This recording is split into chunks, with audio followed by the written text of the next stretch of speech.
que para a gente é tão difícil ter fé? É interessante porque parece que nós somos crianças ainda, né? Jovenzinhos, uns em maior e outros em menor grau, dentro de uma escola. Eu sou técnico em segurança do trabalho. Quando eu fiz o curso de segurança do trabalho, parecia que era muito fácil a minha futura atividade profissional, né, hoje presente. Porque estava tudo ali nos livros, era só ler. A legislação era clara. Olha, o profissional não usa o equipamento de proteção, haja dessa forma. A empresa não fornece, haja daquela outra, né? Era tudo muito fácil.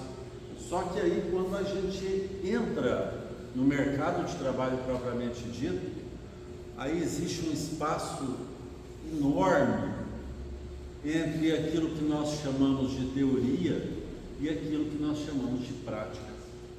Talvez quando nós estamos lá no plano reencarnatório, ainda no processo, abre aspas, errante, eu acho essa palavra horrível, mas antes de encarnarmos, que a gente senta e mapeia como vai ser a nossa vida, talvez a gente passe exatamente por isso, porque nós temos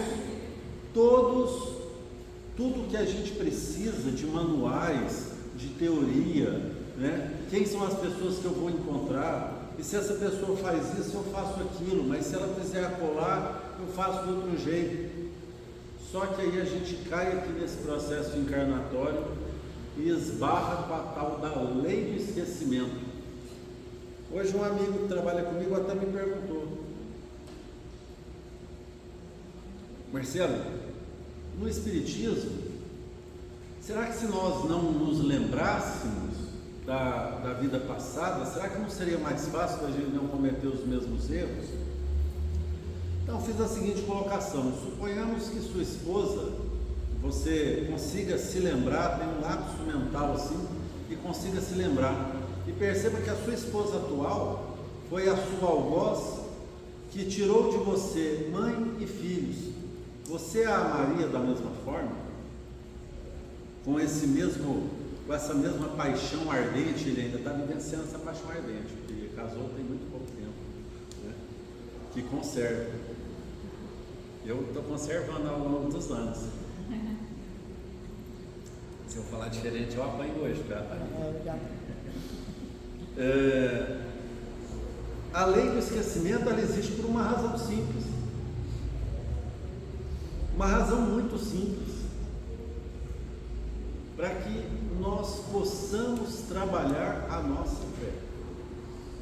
É muito fácil para a gente sentar com alguém que trabalha com hipnose e falar assim: olha, eu quero relembrar a vida passada. Até esse momento é muito fácil. Mas será que aquilo que você se lembrar lhe será agradável ao pensamento? Uma vez, em um trabalho de desobsessão, eu tive a infelicidade de estar sentado ao lado de uma médium que incorporou um espírito que talvez não goste muito de mim. Talvez já tenha me perdoado. Desde esse dia, todos os dias eu coloco esse espírito em orações. E ele fez um relato de uma vida pretérita minha, que assim, me conhecendo como eu conheço hoje, eu falo: gente, eu não acredito que eu tive coragem de fazer isso. Foi um relato estarrecedor, que custou várias vidas, não só a desse espírito, mas várias vidas. Então assim, por que nós esquecemos? Para praticarmos a fé. Por que então é tão difícil praticar a fé? Cristo veio aqui na Terra. Mas vamos nos comparar com Cristo? Poxa, pessoal, a gente tem que comparar com quem é melhor que a gente, porque se a gente comparar aqui com quem é pior, a gente sempre vai ficar estacionado. Cristo veio aqui, ele pediu fé, amor e caridade, só isso. Só isso. Na nossa teoria, quando a gente pega a nossa teoria e lê, e eu não estou falando da teoria espírita não, tá? Estou falando da teoria cristã. A teoria cristã está em todos os livros que originam do pensamento cristão. A Bíblia evangélica, a Bíblia católica, os ensinamentos umbandistas, os ensinamentos do candomblé, Kardec e tantas outras crenças cristãs, eles só trabalham com isso: fé, amor e caridade. Porque não é o centro que nos salva, né? Isso já está bem claro para todo mundo. Na verdade, nem é o fato de sermos tementes a Deus. Às vezes um ateu que pratica a caridade, que pratica a lei do amor, que pratica com sabedoria os atos da fé, ainda que seja um ateu, ainda que não haja uma crença em Deus, com certeza ele será muito melhor recepcionado dentro das suas condições do que alguém que não ajuda o outro e não se ajuda. Mas ainda fica a pergunta: por que é tão difícil termos fé? E o que a fé tem a ver com preocupação? Pessoal, existe um esporte de luta muito legal, muito eficiente. Ele tem um poder de desequilibrar a gente emocionalmente. Ele tem um poder de desequilibrar, como diz uma amiga minha, de desalinhar os chakras da gente.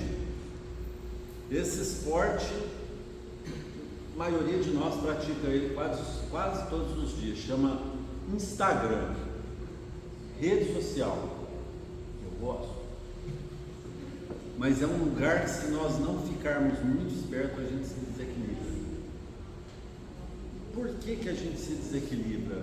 Porque nós nos preocupamos, nós nos ocupamos previamente com coisas que ferem o nosso orgulho, e quando fere o nosso orgulho, na nossa condição de atraso, aí a gente esquece que tem fé, aí a gente esquece a lei do amor, a gente esquece até que o outro é irmão, e nós passamos a observá-los como nosso algoz. E nós sofremos com coisas que nós não temos o poder de mudar, porque nós nos preocupamos com questões que não são correlatas a nós, que às vezes nem estava dentro do nosso planejamento reencarnatório, nem estava ali para nós passarmos. A gente vai lá, simplesmente pega e traz para a gente. E aí a gente traz para a gente e começa a brigar com os outros, que de repente nem era para cruzar conosco no processo encarnatório, mas a gente traz esse karma, traz essas pessoas e traz esses problemas, em troca de uma coisa que é química, que é o hormônio da felicidade. Porque quando a gente coloca um comentário numa rede social e alguém vai lá e curte, bioquimicamente o nosso organismo produz endorfina, e endorfina vicia, e aí a gente quer ir lá e quer colocar outra coisa para outra pessoa curtir, mas aí alguém não vai curtir, alguém vai criticar, e quando essa pessoa critica, eu me encho de uma dose de hormônios venenosos para o meu corpo, e aquilo fere o meu orgulho, e eu tenho que ir lá e responder, e alguns vão curtir, e aquilo me enche de endorfina de novo, e isso vira um círculo vicioso, que alimenta as nossas preocupações, que alimenta o nosso ego, tanto para o bem quanto para o mal. Poxa, mas você está falando para eu cancelar minhas redes sociais? Não, de modo algum. Estou falando para tomar cuidado com ocupações que não são necessariamente suas. Existia uma pergunta, se alguém aqui andar de moto, vai entender bem o que eu vou falar, em especial se tiver uma Honda XRE. Existia uma pergunta antigamente entre as pessoas que tinham Honda XRE que virava uma verdadeira guerra mundial. É você perguntar para o dono de uma Honda XRE em quantos quilômetros tem que trocar o óleo do motor daquela moto. vira uma verdadeira guerra, porque o manual da Honda fala um tanto, mas se você que seguir o manual da Honda, o motor da moto funde. Então aí algumas pessoas falam um valor, outras pessoas falam outro, e aquilo vira uma briga sem fim.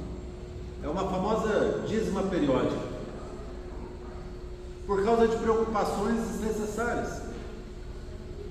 Porque a gente entra num campo belicoso, porque nós já temos essa predisposição para esse campo belicoso. Nós somos pessoas que estamos vindo de um ambiente de guerra. Nós somos pessoas que estamos vindo de sociedades que viviam em guerra. Nós somos o subproduto da terra primitiva. Nós somos o que resta no planeta Terra do que outrora foi um planeta primitivo. Mais tarde, provas e expiações. Está deixando de ser provas e expiações. Mas a Terra ainda tem muito arrastamento para ser cumprido. Nós ainda vamos nos arrastar com a sensação de provas e expiações quando o planeta se tornar um planeta de regeneração por muitos anos. Assim como hoje, na condição de provas e expiações, nós ainda nos arrastamos com as sensações do primitivismo, com aquelas lembranças, nossa, que pavor que eu tenho de fulano de tal. Nós estamos caminhando para uma situação onde nós não temos mais escolha se quisermos continuar encarnando e reencarnando nesse processo planetário. Eu tomei muita bomba na escola. Eu não era um aluno muito aplicado, não. Eu fui um terror para os meus pais. Nunca atrapalhei professor assim. Sempre fui muito comportadinho, mas não estudava e não fazia tarefa. Tomava bomba e achava que a culpa era do professor. Eu posso afirmar para vocês, é terrível a sensação de você sair de um estágio da sua vida e voltar para um estágio anterior e perceber que todos os seus amigos estão caminhando para um futuro que vai se tornando cada vez mais distante. É assim que eu enxergo as reprovações que eu tive. Eu tive 4. Foram bastante. Graças a Deus, na minha época, hoje eu nem sei se isso existe mais, mas graças a Deus naquela época tinha um supletivo. Aí eu recuperei alguns. Mas a dor maior, a dor moral maior para mim, foi quando eu estava no primeiro ano do ensino médio e vi os meus colegas que entraram comigo lá no primário, entrando na faculdade. Foi a pior época, e eu imagino que deve ser assim que um espírito se sente quando ele é convidado a sair de um planeta evoluído, como hoje é o planeta Terra, dependendo da evolução, né, que a gente imagina, e é arrastado para um planeta extremamente material, para morar em cavernas, e a única iluminação que ele consegue é se ele esfregar uma madeira na outra até produzir fogo.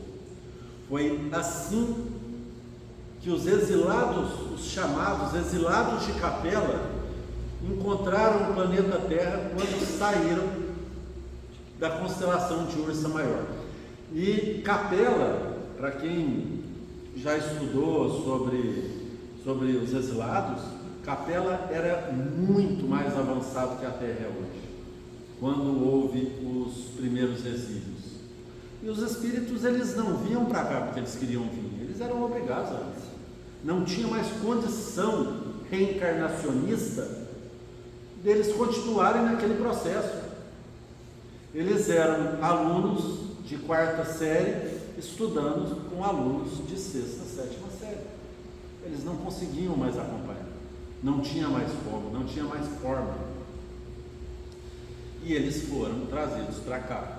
E é claro, chegaram aqui num processo que a ciência chama de elo perdido, chegaram aqui muito mais inteligentes do que aqueles que estavam aqui. Eles não foram simplesmente jogados aqui. Eles ajudaram os hominídeos que estavam aqui naquela época a evoluírem mais rápido. Eles ajudaram a Terra a dar um boom de evolução. Isso já acontece hoje com algumas individualidades espirituais que já não têm mais condição de encarnar aqui. Eles já estão migrando para outros orbes primitivos e ajudando esses orbes a desenvolver. Esse processo já está acontecendo, já está em andamento. E quando que foram os últimos exilados a chegarem aqui, conforme o livro dos Espíritos? No tempo de Adão e Eva, no início da era egípcia, chegaram os últimos exilados de Capela no nosso orbe.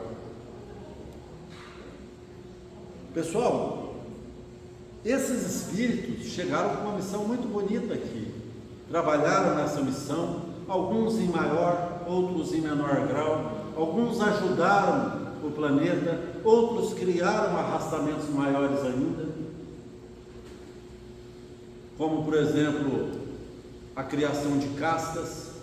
A criação de castas é uma herança trazida por exilados. Aquilo que a novelinha lá da Chiquitita lá chamava de Dalit, né? Os Brahmanes, do caminho das Índias. Aquilo foi uma herança trazida por exilados. Exilados que criaram arrastamentos terríveis para eles próprios depois dessa criação. Fizeram por querer? Talvez. Sabiam as consequências? Talvez. Nós temos que ter fé naquilo que fazemos. Aquele filósofo, professor da USP, não vou lembrar o nome dele, ele fala: nós temos que fazer o nosso melhor enquanto não temos condição de fazer melhor ainda.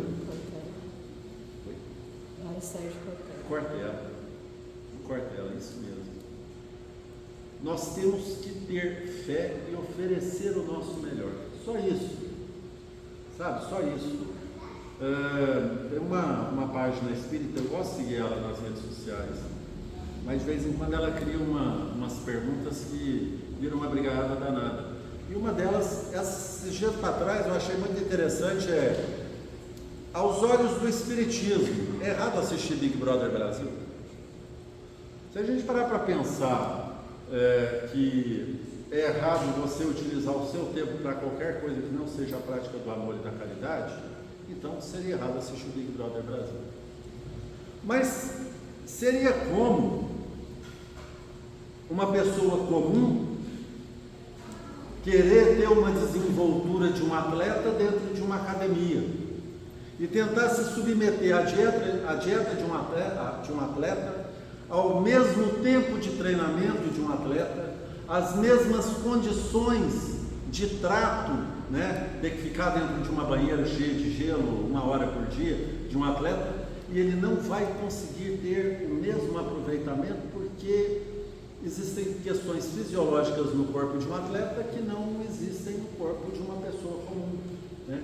Existe um aproveitamento, uma absorção. Adianta um de nós querer levar uma vida crística, querer levar uma vida, olha, eu, a partir de hoje vou viver que nem o Chico? Vai adiantar? Não vai. Então, no tempo que você tiver disponível, no tempo que você conseguir, faça o seu melhor. Nós também precisamos de tempo para descansar. Se nós tivermos, a maioria de nós, se tivermos um Emmanuel do nosso lado, nos submetendo a um constante regime de trabalho espírita, ou espiritual, não vou falar espírita não, porque não é uma condição da religião, mas a um constante regime de trabalho espiritual, 24 horas por dia, como o Chico era submetido, a grande maioria de nós vamos ter vaga separada no sanatório da cidade. Nosso organismo psíquico não está pronto. Então por que eu vou me privar até das pequenas coisas? Ao invés disso, vou me preocupar em cuidar do outro, em cuidar de mim mesmo, dentro das minhas limitações, dentro das minhas condições da atualidade, até que, conforme o Cortella mesmo fala, nós tenhamos condições de fazer melhor ainda. Agora, o que nós não podemos é começar a nos esconder, igual algumas pessoas se escondem, né, Marcelo? Atrás de desculpas para dar uma escapadinha do trabalho espírita, do trabalho da benevolência, do trabalho de fazer o bem ao outro.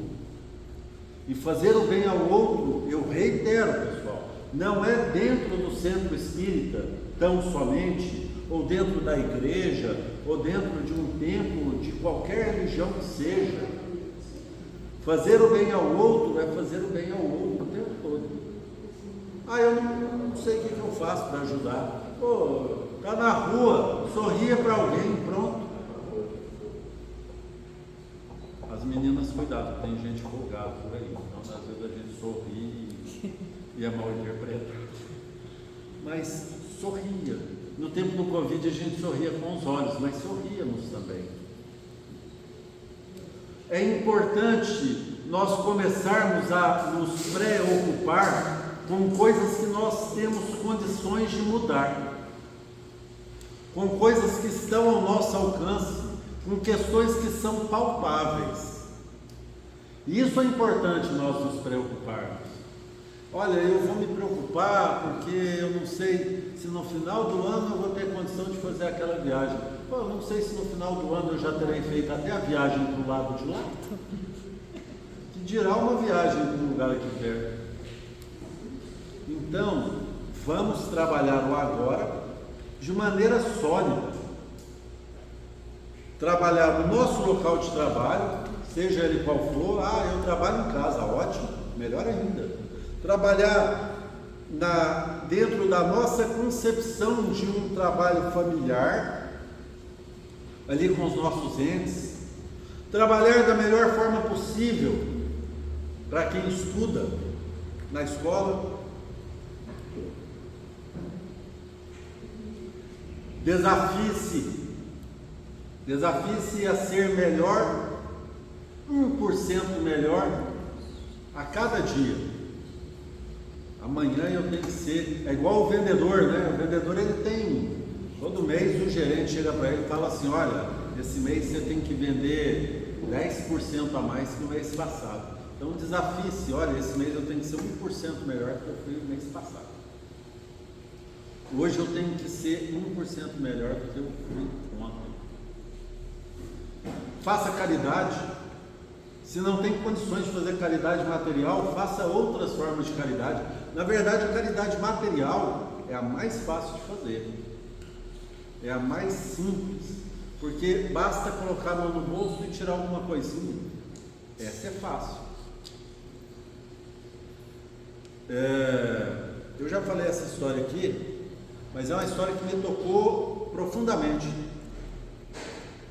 Uma psicografia que chegou aqui no centro uma vez, em que um espírito agradecia a um dos trabalhadores do serviço de sopa, não pela sopa, mas pelo abraço que lhe era dado todas as vezes que a sopa era entregue.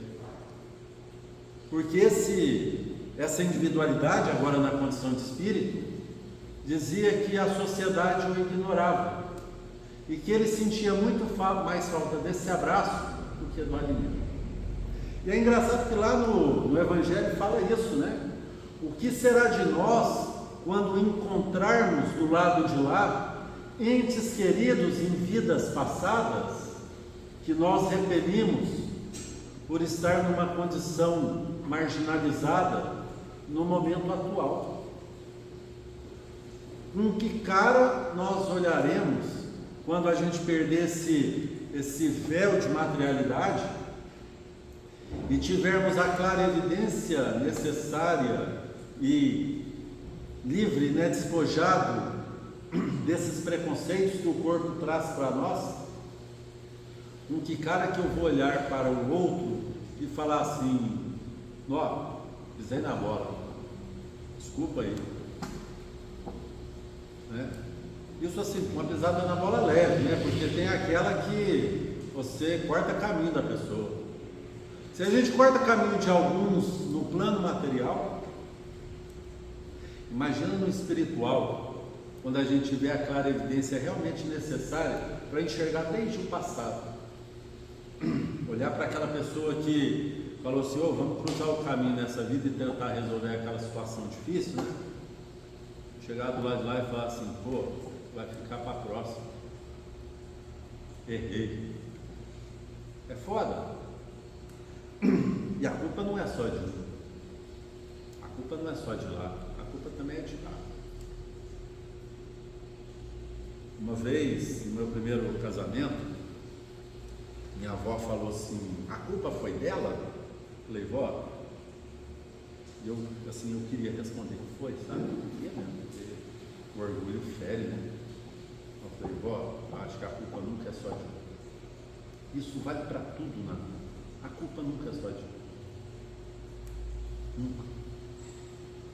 Mas tem que bom, né? Que eu aprendi essa boa. Mas, pessoal, nós temos que parar de nos preocupar com coisas desnecessárias. Para quem é mais velho é mais fácil.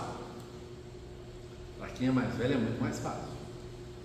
É mais fácil porque por alguma razão, isso uma vez um cara me falou, tinha uns 20 anos de idade, o cara tinha 50.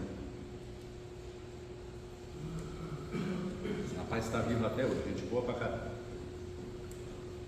E ele me falou assim, Marcelo, a gente vai ficando mais velho, a gente para de ter a necessidade de querer provar as coisas para as pessoas. É verdade, eu ainda tenho necessidade de provar umas coisas, mas igual eu era, nossa, eu era turrão demais, meu Deus do céu. A gente vai perdendo essa necessidade de provar as coisas para os outros, a gente vai ficando mais na nossa, mais de boa. Mas e por dentro? A gente não está lá brigando porque a gente já começa a pensar, melhor ter paz que ter razão, mas e por dentro? Como é que estão esses sentimentos? Porque um problema muito sério não é só o que eu expresso, mas o que eu sinto. Porque o que eu sinto também gera energia, né? Lá no nosso lar, fala sobre as aves espirituais carniceiras, similares aos nossos urubus e abutres, que vêm para o orbe terrestre se alimentar dessas energias que produzimos. Energias que fortalecem os trabalhos de espíritos mal intencionados em zonas umbralinas. Talvez por essa razão o nosso umbral ainda é tão forte, porque nós enchemos ele de psicoplasma. Mas à medida que o planeta se torna mais evoluído, que as pessoas começam a se preocupar mais com aquilo que realmente estão ao alcance delas de mudança e ter um pensamento mais analítico de como realmente contornar as coisas sem criar situações adversas que vai ser um outro problema para ela ou para outro resolver, então o orbe terrestre começa a ficar mais brando. O que eu quero saber se o meu presidente comparou uma guerra que está lá do outro lado do planeta, uma situação que aconteceu há 60 anos atrás? Como que eu vou resolver isso?